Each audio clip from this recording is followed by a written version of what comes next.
भारत में परमवीर चक्र तो पाकिस्तान की सेना में क्या है सर्वोच्च सम्मान। भारत में सैन्य कर्मियों को उनकी असाधारण बहादुरी के लिए वीरता पुरस्कार दिए जाते हैं। दुश्मनों के सामने जवानों को अदम्य साहस दिखाने के लिए उनको परमवीर चक्र से सम्मानित किया जाता है। यह भारत का सर्वोच्च वीरता सम्मान है जो कि सैन्य सेवा से जुड़े हुए लोगों को दिया जाता है। इसकी शुरुआत 26 जनवरी 1950 में हुई थी। इसको मरणोपरांत भी दिया जाता है। देश के सर्वोच्च सम्मान भारत रत्न के बाद इसको सबसे प्रतिष्ठित पुरस्कारों में से एक माना जाता है। लेकिन क्या आप जानते हैं पड़ोसी मुल्क पाकिस्तान में इसी तरह का कौन सा सम्मान सर्वोच्च होता है जो कि वहाँ की सेना के जवानों को दिया जाता है।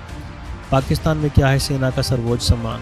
पाकिस्तान का सर्वोच्च सैन्य वीरता पुरस्कार का नाम निशान-ए-हैदर है। इसको सिर्फ सशस्त्र बलों को दिया जाता है। यह ज़मीन, हवा और समुद्र में दुश्मनों का सामना करने के लिए उनकी असाधारण बहादुरी के लिए दिया जाता है। हालांकि 1947 में पाकिस्तान के आज़ाद होने के बाद से अब तक सिर्फ इसे 11 बार दिया गया है। आज तक निशान-ए-हैदर प्राप्त करने वाले 11 लोगों में से 10 जवान थल सेना और 1 वायुसेना से हैं। हालांकि इसे अब तक केवल मरणोपरांत ही दिया जाता रहा है।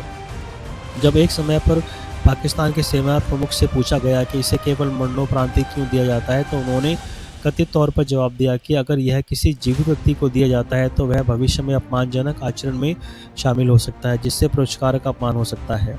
क्या चर्चा में पाकिस्तान सेना का सर्वोच्च सम्मान। पाकिस्तानी सेना सर्वोच्च सम्मान निशान-ए-हैदर 26/11 आतंकी हमले के आरोपी तहव्वुर राना के कारण चर्चा में आया है।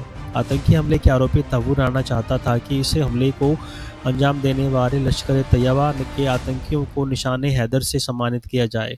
इस आतंकी हमले के साजिशकर्ताओं में एक अमेरिकी नागरिक डेविड कोलमैन हेडली उर्फ दाऊद गिलानी का कारोबी सहयोगी है।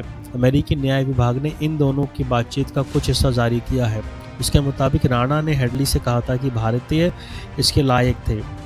राणा ने कथित तौर पर एक इंटरस्टेट बातचीत में हेडली से कहा था कि हमले में मारे गए 9 लश्कर के आतंकियों को निशान-ए-हैदर दिया जाना चाहिए।